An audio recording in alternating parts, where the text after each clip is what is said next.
In today's video, I am going to teach you how to add a custom domain to Shopify. Before you begin, make sure you have two things ready. First, you are signed into your Shopify admin for the store you want to update. Second, you have access to the account where your domain is registered, because Shopify may ask you to log into your domain provider to complete the connection. Once you are inside your Shopify admin, look to the lower left area for Settings. Click Settings, and then Find and select Domains.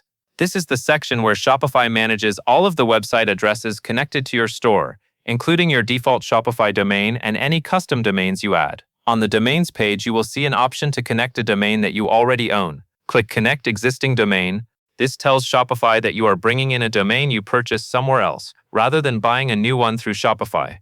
Now you will be prompted to enter your domain name. Type your full domain, such as your store.com, and be careful to spell it correctly. In most cases, you should enter only the domain itself, without adding extra words or paths. After you enter it, click Next to continue. At this point, Shopify will offer a quick connection method. Click Connect automatically. When you do, a new window will pop up asking you to log into your domain provider.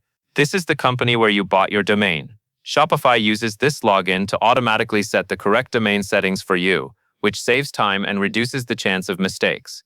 Go ahead and sign into your domain provider in that pop-up window and follow the prompts shown on screen. Keep this window open until the process finishes, and avoid refreshing the page while it is working. After the automatic connection completes, Shopify will confirm that the domain is connected. If you do not see an immediate update, give it a little time.